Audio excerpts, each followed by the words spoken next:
So welcome once again to our current edition of Diversity Saints. As I mentioned before people could hear, we're sad that Dr. Peter Mena is not here with us today. He's not feeling well, and so we will soldier on in any case. We still have Dr. Carmona and Dr. De La Candara with us, and so we're going to be talking about Mexican and Latinx saints. So as I mentioned, here at the Ministry Center, we have tapestries on both sides of the wall, which contain saints that are traditional and contemporary saints. And it brings up the question of what makes a saint? What makes for holiness in any era? Kathy Cummings has written a book called A Saint of Our Own, and she looks at how saints are made and how the contemporary situation dictates a lot of times who is made a saint and who is not made a saint. And so certain Catholics have been regarded as outsiders in terms of who gets nominated to be a saint. Italians have always been seen on the outside on the Catholic Church in the United States, but the first American saint was an Italian immigrant by the name of Mother Xavier Cabrini. She was a classic saint, where she was a woman religious, worked with the poor and orphans, set up schools and hospitals, but ordinary Italians were not always so respected. And we don't have a situation where there's an ordinary Italian immigrant who became a saint. In fact, Italian immigrants were regarded as somewhat of a problem, particularly from chanceries, because of the spirituality that they invoked. When the Pope in 1884 wrote the American bishops, and he said, "It is a fearful thing to tell the sign." And so there was this lack of respect for the Italian experience. Rudolph J. Boccoli in 1964 wrote a very important essay called Prelates and Peasants, in which he looked at the spirituality of Italians. And he made the argument that what Irish bishops and German bishops didn't understand was that Italians had a vibrant spirituality. It just wasn't the spirituality that they were used to. So it consisted of festas and processions and devotions to saints. And all of these sorts of things became integral into the Italian Catholic way of life. But it wasn't what Irish and German bishops thought should be the Catholic way of life. And then we get the classic study by Robert J. Orsi of the Madonna of 115th Street, which looked at the processions and ceremonies, devotions to Our Lady of Mount Carmel in Italian Harlem. And that's a classic study. Many of you may have looked at it, but it looks at the importance of family and home as part of these rituals. But it also brings up a number of rather unsettling practices that, again, if you were an Irish bishop, you might take a little pause at that. For instance, the women would be carried from the back of the church to the front with their tongue dragging along the ground as an act of penance. You had women, particularly women were the ones who did a lot of this penance, right? But they would walk in their bare feet on the hot asphalt in New York in August. If you've ever been there, that's really hot. In any case, there is this sense that the Italian spirituality isn't what we want. And so you don't find Italian saints that have practiced this sort of spirituality in the United States. Today, we're talking about the Mexican Catholic experience and the Latinx Catholic experience, and their experience is very similar to the Italians in that the way that they experienced the faith and expressed the faith was often seen as at odds with the central authorities of the US Catholic Church. They were often referred to as a problem as well. Of course, the center of spirituality in US, Mexican, American Catholic parishes was Our Lady of Guadalupe. And I wanted to share a quote from Richard Rodriguez, who talks about the importance of Our Lady of Guadalupe to the culture, but how it's different. He writes, "Above all mediators, there was Mary, Santa Maria, the mother. Whereas at school, the primary mediator was Christ, at home, the role was assumed by the Mexican Virgin, Nuestra Señora de Guadalupe, the focus of devotion and pride for Mexican Catholics. The Mexican Mary honored our people, my mother would say. She could have appeared to anyone in the whole world, but she appeared to a Mexican, someone like us. And she appeared, I could see from her picture, as a young Indian maiden, dark, just like me." So part of the desire for saints is to have saints that look like us, And so we look at this issue. Why aren't there more American saints of color? Why aren't there more Mexican saints from the United States? But I want to end with a little nod to Bishop Charles Francis Buddy. And my intention isn't to cancel Buddy, because he's the heir of a long tradition here in San Diego of bishops that didn't quite understand the Mexican experience. So Bishop Thaddeus Amat was the first bishop of Los Angeles, which covered San Diego back in 1854. And Amat was always at odds with the Mexican Catholics. He didn't like the way they celebrated midnight mass on Christmas, so he canceled the midnight Christmas mass. He didn't like the Franciscans because he thought they were too gentle with the Mexican Californios, and they let them do these awful things like have burial shrouds. Amat says he thought that was the equivalent of trying to purchase heaven. And so he had a long battle with the Franciscans over the way that they dealt with the Mexican Catholic people. But in the 1930s, we had Bishop Charles Francis, but actually 1940s, excuse me. And this is what he wrote to the apostolic delegate. He said, "A word about Mexican customs. I tolerate some. However, I have definitely forbidden, for example, opening the tabernacle during a baptism, dances in the church before a picture of Our Lady of Guadalupe, girls dancing before a procession of the Blessed Sacrament with the thought of driving away evil spirits, outdoor processions of the Blessed Sacrament through the public streets because there was not sufficient reverence or devotion to warrant it. After all, this is America, and we must protect the faith of our people. Many Mexicans have an exaggerated cult to certain saints. They do not say, for example, that the Blessed Sacrament is in the church, but they say the Virgin is in the church. The Virgin is in the church. This after years of Spanish and Mexican administration. I beg to ask, is it uplifting to the Mexicans to join with them in their meaningless and senseless shouting about Our Lady of Guadalupe, and at the same time neglect the essentials of the commandments, Easter duty, and valid marriages?" And so, Buddy's just an example. This was something that was present throughout the US Catholic Church, as I said, not just with Mexicans, but also with Italians. Filipinos will come under a little attack on this regard as well. But it has to do with the clash of spiritualities.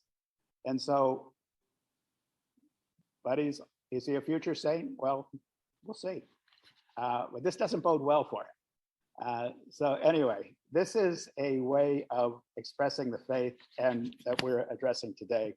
So I'm going to turn it over to Dr. Victor Carmona, our distinguished professor of theology here at the University of San Diego. So Victor.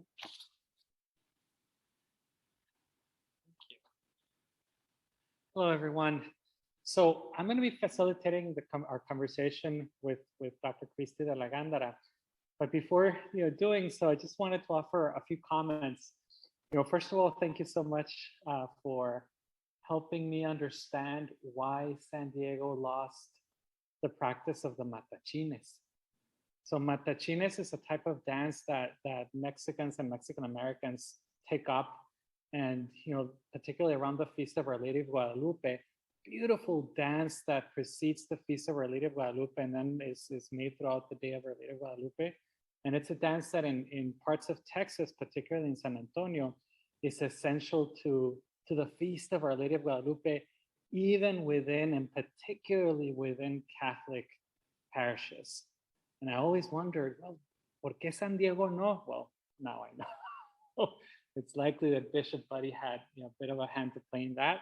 And I'm also grateful that the bishop in San Antonio, the Archbishop in San Antonio didn't take a similar tack or wasn't able to. So the way that I approach conversations around holiness and what it means to be a saint is very much influenced by the work of Catholic theologian Gustavo Gutierrez. He describes spirituality as that place that lies at the knot between our love of God and our love of neighbor. So spirituality has that wonderful ability of bringing those two dimensions of our Christian experience in a single place. I also wanted to share with you one of my favorite reflections on what it means to be a saint today. This is coming from Gaudete Exultate. It's a beautiful apostolic exhortation by Pope Francis. And in this apostolic exhortation, he takes up the question of what does holiness mean today in the here and now? How do we understand the call to holiness that all the people of God share? What does that mean for us? And here, I just want to quote two beautiful paragraphs that I think, again, are very meaningful in the Latino experience of Catholicism. So this is from a subsection on the call to holiness, and it's titled The Saints Next Door. So Francis writes, we don't need to think only of those already beatified and canonized. The Holy Spirit bestows holiness in abundance among God's holy and faithful people.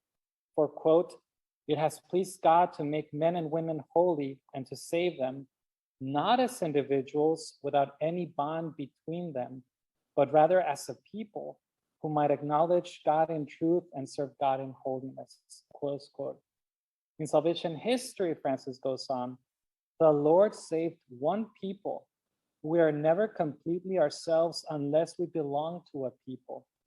That is why no one is saved alone. Oof. Powerful words in an American context. As an isolated individual. Rather, God draws us to God's self, taking into account the complex fabric of interpersonal relationships present in a human community. God wanted to enter into the life and history of a people. I think that dimension of those words particularly, ring very true in the Latino context. So final quote here. Francis goes on, I like to contemplate the holiness present in the patience of God's people, in those parents who raise their children with immense love, in those men and women who work hard to support their families, in the sick, in elderly religious who never lose their smile. In their daily perseverance, I see the holiness of the church.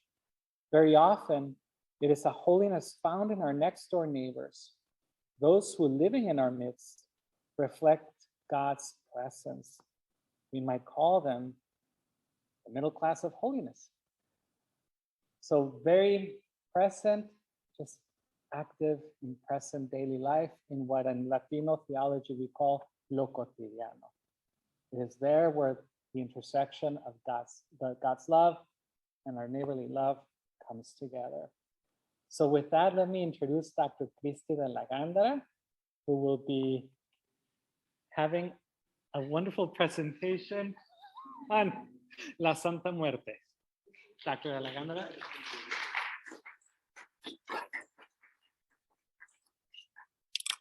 So really quickly, I just want to thank all the girls, all my Latina girls who showed up today. Okay, just want to thank you all for being here. Before we start, are we brave enough to try again with a PowerPoint? I think we should do it. So when Dr. Burns asked me to be part of this panel, I was super excited to be alongside Carmona and Mena. I decided that I wanted to do something rather different and actually even controversial. And I went with Santa Muerte, right? Because I think a lot of people, when they see Santa Muerte, they're kind of afraid of her, but they're very attracted to her. And so I wanted to understand Santa Muerte and what it meant to Mexicans, right? And when I started to kind of do research, you hear so much about narco culture and the church considers her satanic. And so I decided that there was no other option except to go into the field. And so I went to Mexico, I went to LA, I went all over, and I started to look for local shrines that were in public spaces. And I wanted to see her for myself. And all these pictures you're gonna see are pictures that I did not take because if not, they would have been blurry and horrible. But they were other women that came alongside me and took the pictures for me. And so these are current pictures. This is what you would see if you went to Tijuana today. So I'm just going to start this presentation. And so before I start really getting into the details of Santa Muerte, I want to say that when I decided to do my dissertation, Dr. Hassan Ospino calls me into his office and he's like, Christy, why do you want to do a PhD? Like, what's the whole point of this? And I'm like, you know what, Ospino, I really love my grandmother, and I feel like after doing a master's here, I didn't see anything of the way that my grandmother inculcated faith in me in my classes, and I really want to start writing more on Hispanic women and their way of transmitting faith. And so I really want to give a voice to them. And Dr. Ospino looks at me, he's like, we don't do that. We don't give people voices. We create spaces so that people can exercise their own voices. And so what I want to do today when I present Santa Muerte is I want to allow these women to speak for themselves. Because over and over again, what you're going to see in these pictures is that it is women at the shrines. Okay? It is women who are present worshiping publicly Santa Muerte. Okay, and so the first question, I'm going to answer 3 questions today. The first one is, who is Santa Muerte? The second one is, why has she mushroomed in 21 years? In 21 years, why has she mushroomed so much?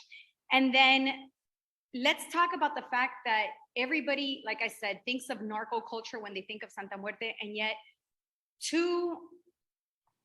twice as many women worship Santa Muerte than men do. And so we need to talk about why women are making connections to Santa Muerte. And we need to talk about why the church's disapproval of Santa Muerte is actually problematic for our women. Okay, so the first thing I want to do is address the origins of Santa Muerte. The first thing we need to know is that Santa Muerte is not new. She did not start 20 years ago, even though that's when you start to see the devotion of Santa Muerte.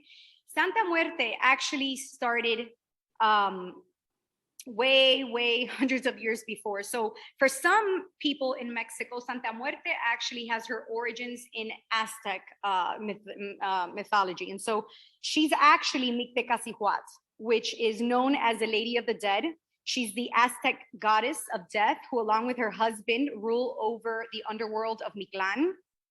And if you look at Mictecacihuat, you will see that she's also a skeleton. Okay, and they have skull faces. And the origin story of Mictecacihuat is that she was sacrificed as an infant girl. And when people die, right, she essentially takes them, she accompanies them on their dangerous journey from death to the underworld, the 9th deepest level, where their bones are kept in her womb. And then the gods will use these bones to recreate people, to bring them into the next life. And what's really interesting, and I really like this part of the one version of the myth, explains that many races exist because all bones were dropped and mixed together before they made their way back to the lands of the living by the gods. So for some people, she's Aztec.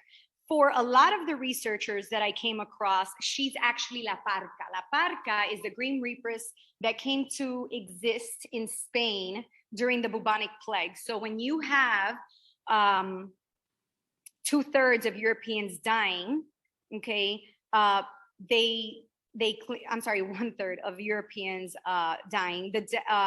She became almost a way for painters, sculptors, and priests to personify the death that was really taking over in Europe. And so in one of the most vivid depictions of death, usually set in cemeteries, Catholic clerics had actors in skeleton costumes perform the dance of death, in which some of these performers would move to the rhythm for the last time before being escorted by the Grim Reaperess, La Parca, to the spirit world. But La Parca didn't start even in Spain. She has actually Roman and Greek, she comes from Roman and Greek roots and the mythology of Roman and Greek, where we see that over and over again, the fates are 3 sisters, right? The youngest sister is essentially the one who spins and creates the thread of life. You have the second sister who decides how long that life is going to be. And then you have the third sister, Morta and Atropo, who cut the string. And so essentially, she comes to Mexico, and we're going to talk about that in a minute. But when she comes to Mexico,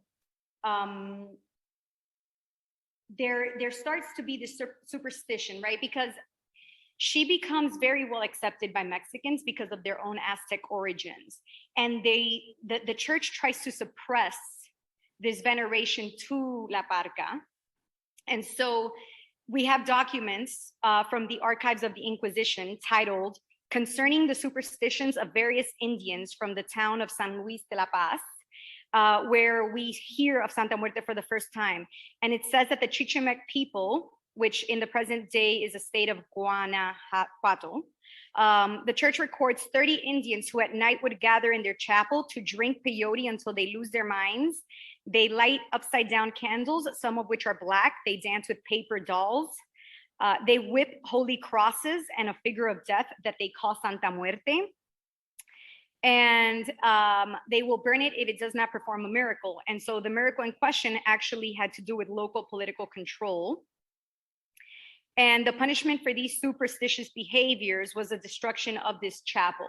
And so after that, Santa Muerte actually goes under, she goes kind of underground at that point. We don't hear about her from 1797 till about the 40s, 1940s, in fact. And the first time we hear about her is through that she comes back as a love sorceress. Okay. Now, the next big time we hear about her is in 2000. In 2000 in Mexico City, what happens is that you have a mom who lives in a very poor neighborhood in Tepito, Mexico. And her son is in prison. She won't tell people why. And in the story, what happens is that her son had made a petition to Santa Muerte and he told her that if he could get out of jail earlier, right, he would buy his mother a life-size statue of Santa Muerte. And when he gives it to his mom, because he does get out of jail early, okay, the mom can't fit it in her house. And she's selling quesadillas actually out of her front window in her house. And people keep seeing this huge Santa Muerte statue behind her, and people want to venerate the statue. And so they start bringing her candles and flowers and all kinds of things to put at this huge life-size statue. And what ends up happening is that there's so much smoke in the house that they almost die in a fire. So her and her husband decide that they want to take the statue and put it in the front yard of their house because it's the only way to be able to like keep the veneration going. Since then, in 2001, there has been hundreds of thousands of people who have come to this shrine, right, in front of this little tiny house, and they come and they pray to Santa Muerte. Okay, now, why is it that people are praying to Santa Muerte? And this is where I want to share some stories. I'm going to read to you what women say about their faith, or at least the conditions of their stories. Gabriela began visiting the chapel to Santa Muerte, the female folk saint of death, in July of 2019. Her prayers to Santa Muerte commenced soon after a woman was discovered in a hotel close to the bar where she worked. The woman had been raped and strangled. And only a few weeks earlier, another young woman's body had been discovered on a dirt road in a residential neighborhood. She had been macheted to death. Gabriela works as a waitress, often returning home late at night, and she feared for her safety and even her life. Believing that the Virgin of Guadalupe would not be strong enough to defend her, she was afraid and couldn't give up her job since the opportunities were very few locally. And she's a single mother with several mouths to feed, including her own mother who takes care of her children while she's out working. She decided that she would start lighting white candles, praying, and gifting flowers to Santa Muerte every first of the month at the chapel, and she has not stopped since. The only thing I have ever asked for, she says, is protection from the violence that surrounds us. Another story. Señora Ciadani is a Santa Muertista, and she's grandmother to several children. One day after bumping into her, she spoke with a researcher, and she grabs coffee with this researcher, and at 1:30 p.m. exactly, she abruptly gets up and tells the researcher that she has to make haste to pick up her granddaughter from school. The researcher asks her why the sudden desperation to go get the student. Why can't the child stay in the school's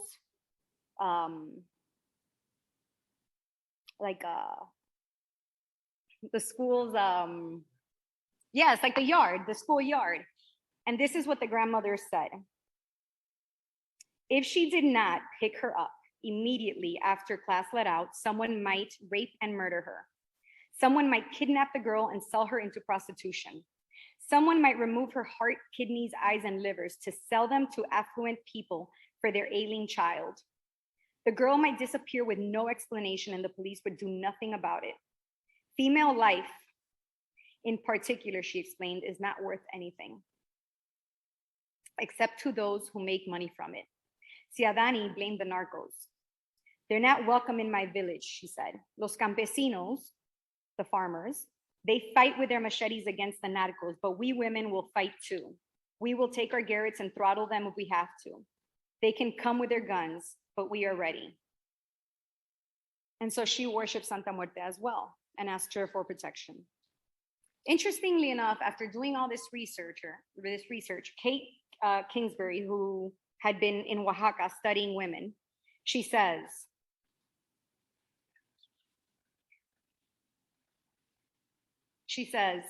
residing within the community in rural Oaxaca as a lone female scholar, there were moments when I was afraid. This was when I started to understand why women worship death.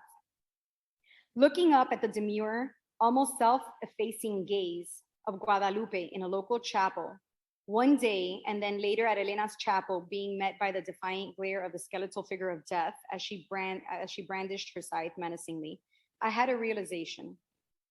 If I were to choose one supernatural figure to protect me, to implore, such as the night when I crashed my car on a pitch black dirt road in the jungle where a woman had previously been murdered and had to hide in the darkness as unknown SUVs potentially filled with dangerous people drove by, it would be a fierce female deity whose power surpassed that of those I feared and who was ready to fight them to the death if need be.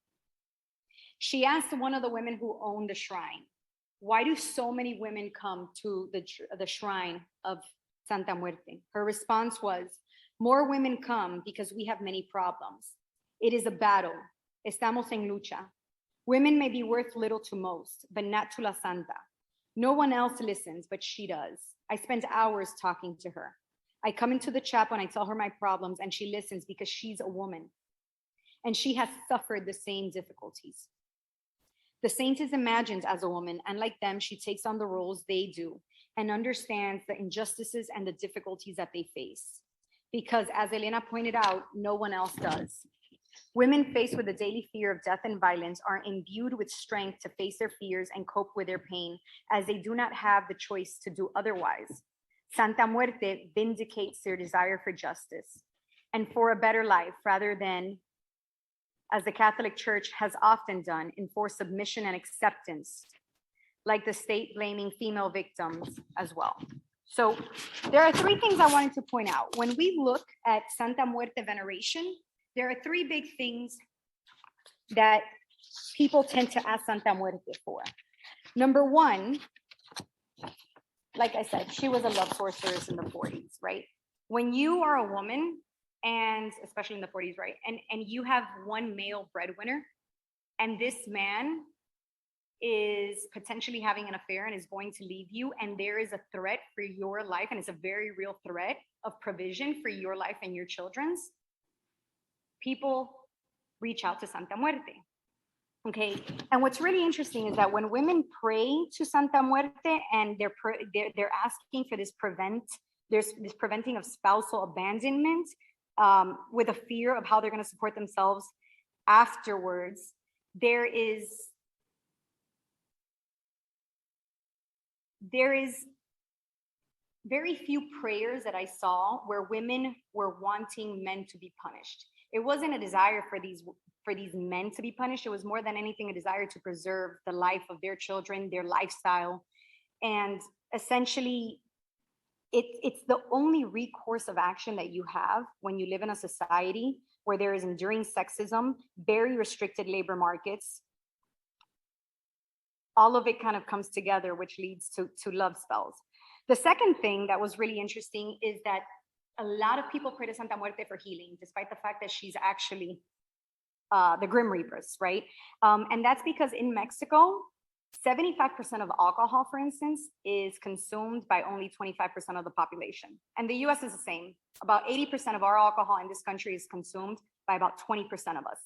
And so what was really interesting is that Mexico is right now having this increase in drug use by its people, and as well as alcohol And so there's a lot of prayers by women for healing of these things for their men, for the men in their lives. But also, Santa Muerte is very complex for people because she does not necessarily, she's very inclusive, right?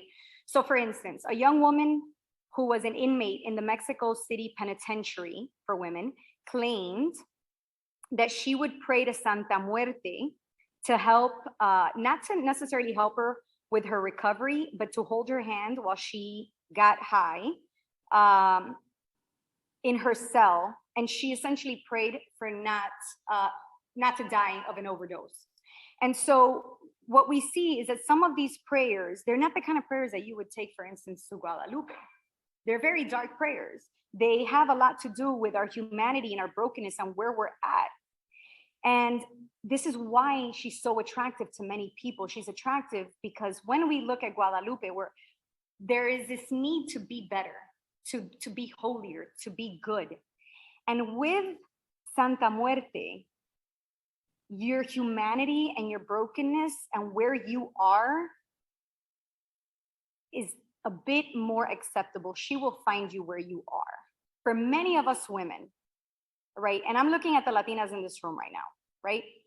I know that most of the Latinas in this room, we love Guadalupe, but we cannot emulate Guadalupe. This idea that we've created of Guadalupe, which is completely tied to Marianismo, is very problematic. It's this concept of being submissive and being part of a system that does not work for us. Okay, most of us in here, we love Guadalupe, but we cannot emulate her. And for many women who live very hard lives, who have to do whatever they need to do to put food on the table, you pray to Santa Muerte and you ask for help. And those are the kind of prayers that we're afraid to say out loud because that does not make us good people, but that makes us very real people. And that is the appeal of Santa Muerte. Another big issue as to why people pray to Santa Muerte. Right now, today, 3 hours ago, was published an article calling Mexico femicide nation. Okay, a recent report estimates that 12% of crimes in Mexico, only 12% are reported. Less than 1.2% of those are actually leading to convictions of perpetrators. When we talk about women, every 18 seconds, a woman in Mexico is raped. Last year, 1,015 cases of femicide with an average of 11 women killed every day were reported. At least 20,000 women right now in Mexico are missing. And the state's failures in searching for these women and investigating what has happened to them has remained unchanged for almost 30 years. The Femicide Observatory, a coalition of 43 groups that document crimes against women, noted that 16% of female homicides are classified as femicide, and a mere 1.6 result in convictions. This is why women pray to Santa Muerte. Because like we saw with a previous researcher, Kate Kinsbury, there is a lot of fear. And for many people, Santa Muerte instills fear. And so there is this desire, right, when you're constantly living in this fear and threat of death, to have somebody that's going to essentially embrace you in that moment, right? And that living with that fear of death, but then on top of that, having this terrifying and menacing skeleton, right, in your corner makes you feel protected. Now, let's talk about the Catholic Church for a moment. Okay. When I was doing my research, I found it very interesting that it was the Franciscans who brought La Parca, right, to Mexico. And I was trying to understand what this was about. And then I learned that the Franciscans were actually the first missionaries to Mexico overall. So I reached out to Dr. Meg Geider, who is a very good friend of mine because she's at Boston College, and she was one of my dissertation advisors. And she tells me, Christy, it was the Franciscans who took took Santa Muerte brought Santa Muerte or La Parca to Mexico.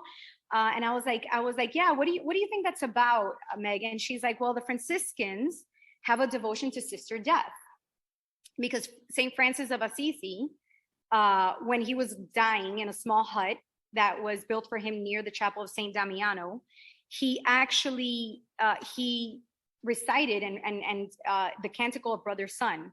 And it was considered the first poem in Italian language, certainly the most profound, one of the most profound. And the poem of praise to God for all of creation concludes as it's like this.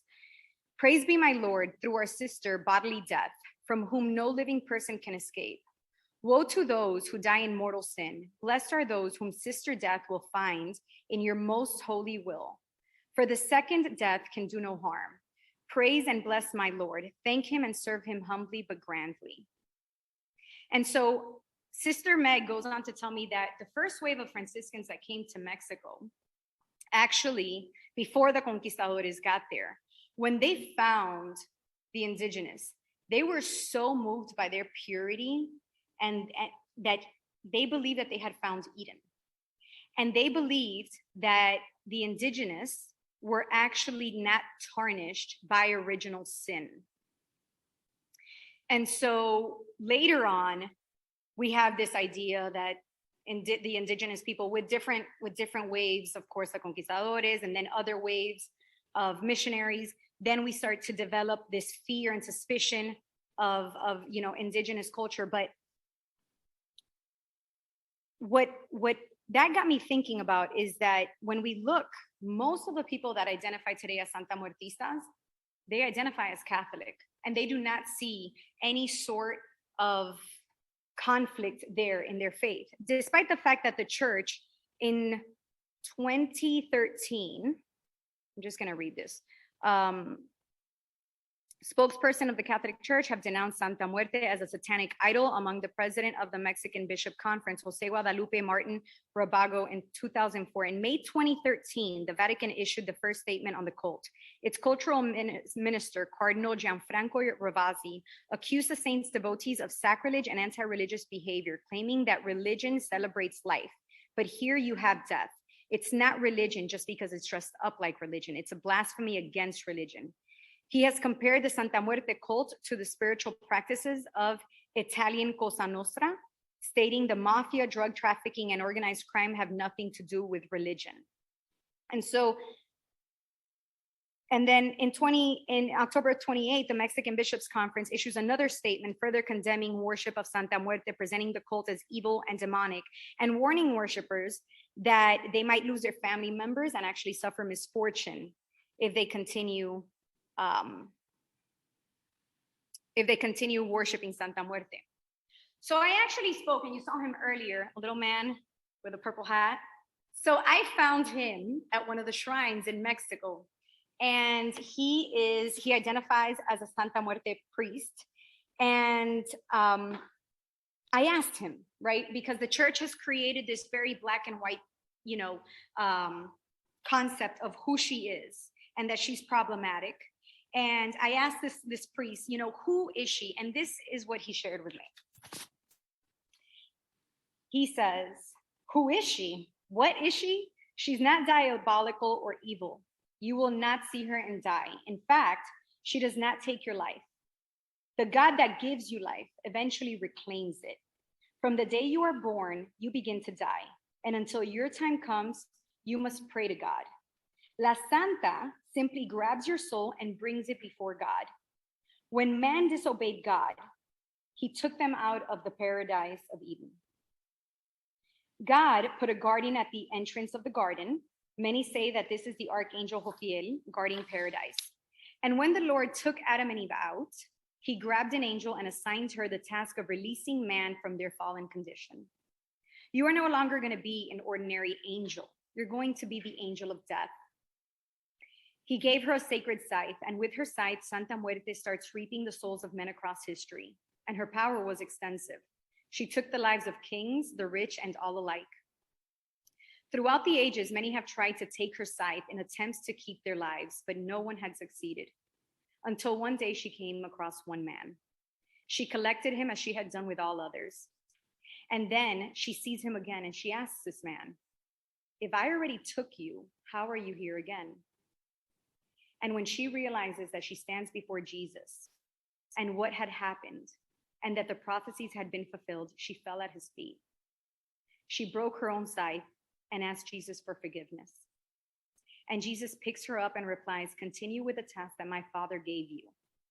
But no longer will it be punishment, but rather to keep justice until I return. And then you will finally rest. Jesus did not eliminate death. Jesus died on the cross because he was fully man and his body had to die in order to become Christ. Jesus was resurrected by the work and grace of God the Father. Now, this story, I think most of us in here would argue, is not exactly contradictory to our Catholic tenets. So I think that I am going to make two propositions here, right? Because that's what all good theologians do. How does the church move forward with this, right? And so I think, and this is, of course, it will help, again, Dr. McGuider.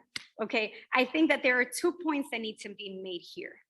Number one, we need to acknowledge that who we present as Guadalupe and how Marianismo presents Guadalupe and Mary overall is not essentially helping us in making the kind of women that our society is encouraging our women to be, which is to be independent, to be strong, to be empowered, right? And we shouldn't have these binaries that don't really exist. So we have to consider the fact that when the conquistadores came, they were wearing Mary on their shields and on their, what's the word? On their what? On their armor, yes, thank you. And so they were wearing Mary on her armor. And this was a Mary that went to war and they needed her. And they considered the other victories were because of her. And so this is a different Mary, and we've lost that Mary, and we need to give that Mary back to our women, okay? And then the second thing that I want to suggest is that when the church does not speak up, when law fails, when the church does not create spaces for women's healing, it becomes complicit in the ways that we betray and we do not bring justice to our women. Because if women are raped and battered and mutilated and all these things are happening to them, and the only thing that the church offers you is a confessional, we fail our women. We need to be supporting them and affirming them. We need to be creating opportunities for their community to support them. We need to acknowledge that our church right now is essentially, right, is being, let me see. What the church should be more concerned about is its failure, its inability of affirming, and its resistance to essentially identify that the patriarchy is being supported through the narrative that we've created for women. The paralysis by way of silence of the church to raise awareness and prevention on the realities of women's suffering is an illustration of the patriarchy protecting itself. So rather than condemn the ways which women cope with their perilous daily realities, it must offer attractive alternatives that are more adequate. The problem with Santa Muerte is not the glorification of death. As we see here, women are actually praying for life. What is problematic is that she's a very bipolar figure in the sense that in many ways, you have evil and good. And so that can become a very slippery slope, okay? And so what might be helpful is rather than the church condemning, we need to offer a more attractive alternative. And so I think that what we need to do is bring back Sister Death. And we need to give women these spaces to go ahead and still address their needs. So perhaps restoring Sister Death can offer the church a compromise by which it can accompany its rejects of, those who feel rejected, isolated, and marginalized by society. And so that's all I have for you.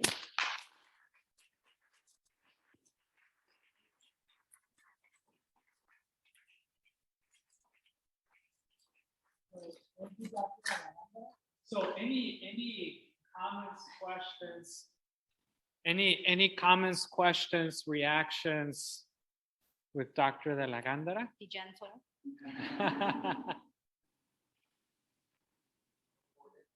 Yes, go for it.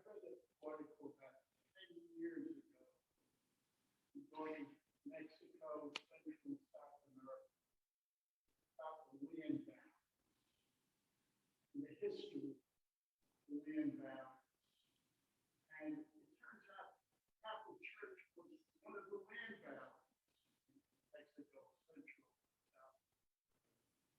And maybe that's where the real conflict, why the church hasn't been able to represent women's rights.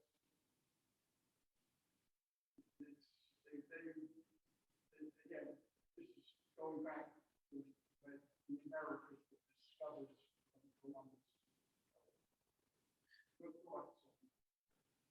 So I'm going to restate the comment for our online participants. So the comment is basically asking or suggesting that the church's land ownership, vast land holdings might have also played a role in its inability to be true to women's rights, particularly in that context. Any reactions or? Gotta say, I don't know. I have Okay. no idea. Sounds solid to me though. So Dr. Gandara said, I'm very doesn't- honest when I don't yeah, know. I don't no, know. that's a great way to respond Approach. too. The question in the chat is there any books that you could refer to tonight? What is Come on, so I can see. So I can see. So interestingly enough, Santa Muerte, the only book that I was, there's a few books out there. There's one called Illegal Marginalizations, but actually the most famous, I mean popular, the most popular one that I did see all sociologists that I came across and researchers use is a book called Devoted to Death by Andrew Chestnut. And he was the one that identifies different ways in which we see the prayers that are being the different prayers that are being used for Santa Muerte. And the way that he was able to actually do his study is that he would look at the candles that people are burning, because different colors mean different things. And so that's how he would figure out what are the biggest prayers and petitions that people have.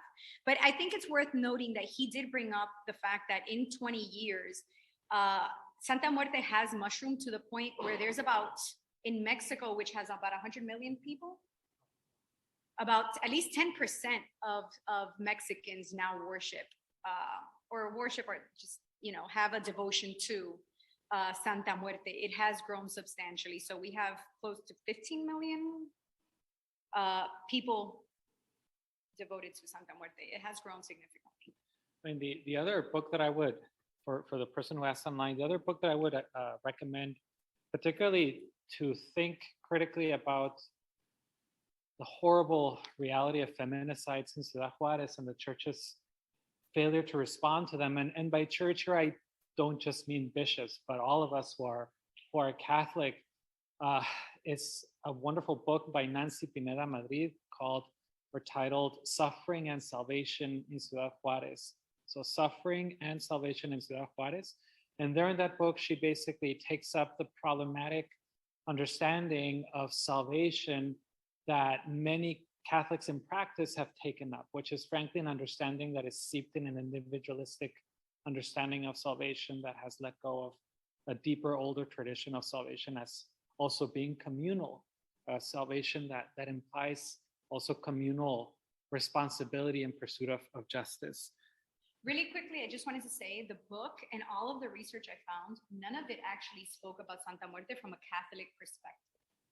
So that was actually something that came up through my conversations with other theologians that I started to put some of these pieces together. But there is a lack of research where we see Santa Muerte and its Catholic roots and its understandings from a more scholarly perspective. We do need more theological research on that. Do you want me to read the question from? Juliet. Okay, Juliet. Thank you so much for your. My field is movement, and one of the elements brought up was, of course, the dancing house. Yes. And historians have connected that to the Black that kind of devotion really exponentially because so many as a everyone.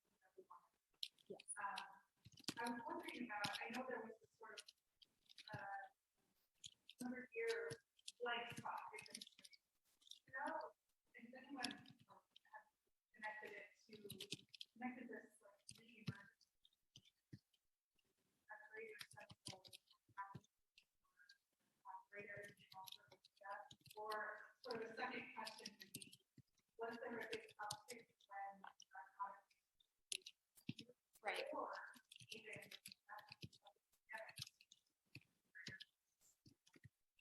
Yeah, I would definitely argue that in 2001, I have to stand in front of the camera, which I feel is like at this weird I just angle, posted, yeah, I like just right posted up the my question. nose. It's weird.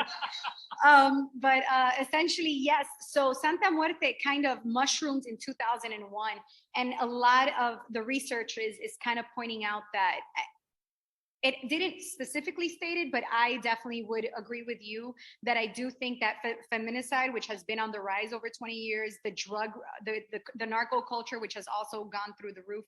I think a lot of these things over the last 20 years have made, especially women, very aware of death, and the threat of death is very constant. And so I do think that that does tie into why we see such a devotion to the person that, the saint that we believe that can take your life, right? So there's this devotion to her to kind of protect you. We have a question from the chat asking to clarify exactly what you're suggesting in terms of Santa Muerte. Are you suggesting she be put forward as an equivalent of a saint? Because she doesn't really exist. So, Correct. She cannot be a saint. Santa Muerte cannot be a saint because Santa Muerte is not a person. And in order to be a saint, see, I learned that, Jeff, the other day. I was learning about canonization. Yeah. Be a human person. You have to be a human Cannot be an person. angelic person. So because she's really she's this creature, like this myth from so many different places throughout history, right?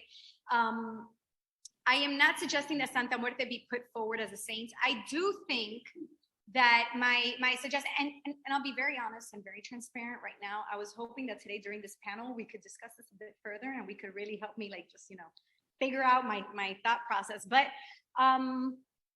what I am suggesting is that we need to, instead of condemning people, telling them that the ways that they're coping with life is problematic, we need to offer fresher alternatives, right? And more attractive alternatives than what is already present. And so if Santa Muerte is something that is very bipolar, where we even see people who worship Santa Muerte talk about their own fear of her, then I think we need to put forward Sister Death, right? And this in many ways we see overlapping similarities between Sister Death and how Santa Muerte is understood. And I think that Sister Death just offers a more, it still honors the concept of death being as something that's very natural and escapable. But I think it also offers it in a way that comes off just more, I don't know if it's reality. Is it reality? I would argue there's just something beautiful about the way that St. Francis spoke of it. It's your sister who accompanies you to God. And it's not, for instance, Santa Muerte, when you look at love binding spells, it can get pretty ugly, you guys. Let me tell you, some women are very angry and they want just a little bit of punishment in there before, he gets on the right track. It's true. So, we want to avoid that. That evil to others is not the goal. So I think that's why we would prefer Sister Death. Yeah.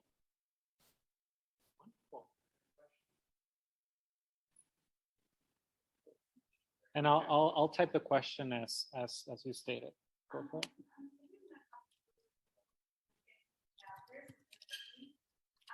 Neural processors, don't worry. when you hear more about the feminist movement that's happening now in Mexico, it's happening so close to me. My friends like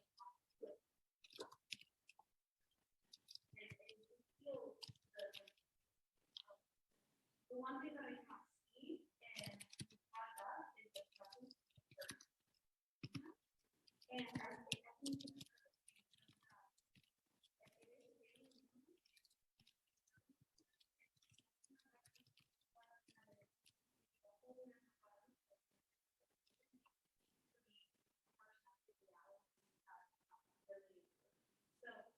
I guess I kind of want to hear your input on how Sister Death and like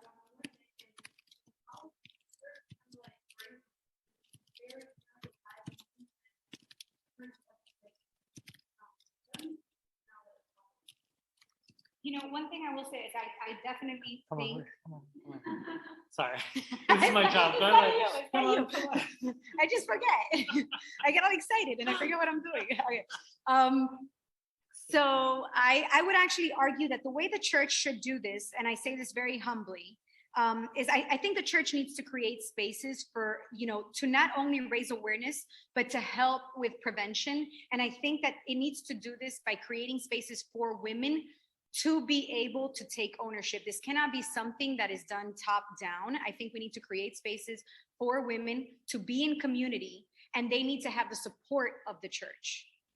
We need our church leaders listening and condemning behaviors that are, because we're not only talking about condemning those individuals who are committing these crimes, we're talking about condemning the law that does not do anything to convict perpetrators, which is why this has gotten out of control, right? It's the lack of this being a severe issue that doesn't seem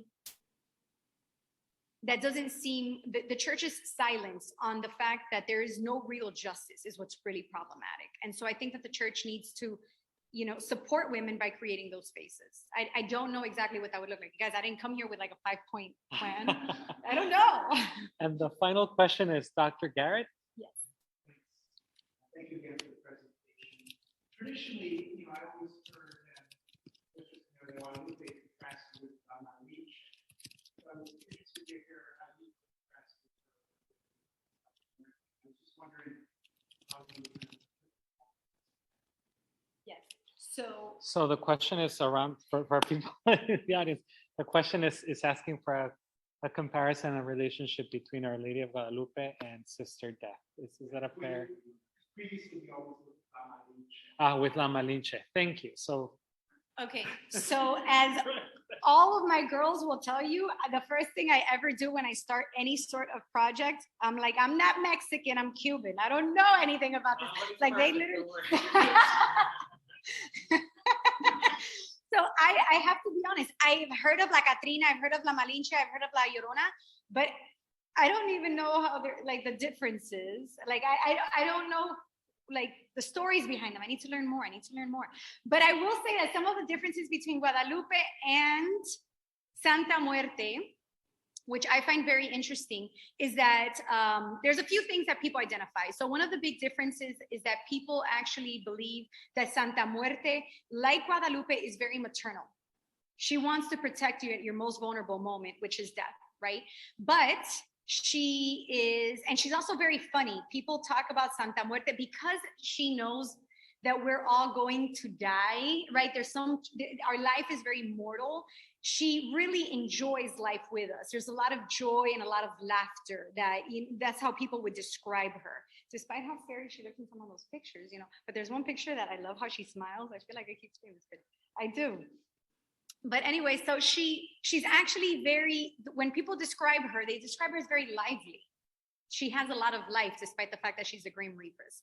Two of the things that we do need to identify that make her different from Guadalupe is, number one, she has that side of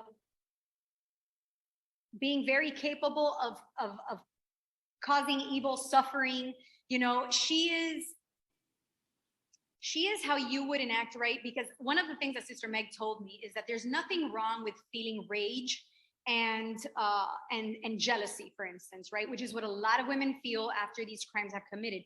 The problem and the sin does not lie in those feelings. The sin lies in the actions that happen afterwards. It is the outpouring of evil that is the problem. And that is how we see her kind of play into this. She is who executes justice by causing suffering and in some cases death. So that is one of the things that we see. Guadalupe is never one to cause evil, right? She believes more in restorative justice, I think most of us would say. And then the second thing I would say that makes them different is that Santa Muerte, the evil part of it, and then the other part is that Santa Muerte, when we think about Guadalupe, we always think of her as a mother and a wife. When we think of Santa Muerte, they describe her as beholden to no one. She's single. She's not trapped in relationships. And she's often seen as, chingona, right? Which our Mexican women would say, yes, that's what I want to be. So many of our Mexican women are like, I'm tough, right? I can handle anything. And so I would say that she's just tough. Forgive me for my word, but she's a badass. And so that's very attractive. That's all I got. Wonderful. Thank you, thank you, Dr. De La Gándara. Thank you, everyone, for wonderful comments, questions, and conversation. Yes, thank you all very much for coming. I'd just like to announce that on Monday, we will have Dr. Hoffman Espino, a leading Latino theologian, will be giving our Switgo lecture at 5 o'clock on Monday, here in the same place, either on Zoom or here present in the Ministry Center. So thank you all. We'll see you on Monday, hopefully. Thanks to Christy and Victor. Great job.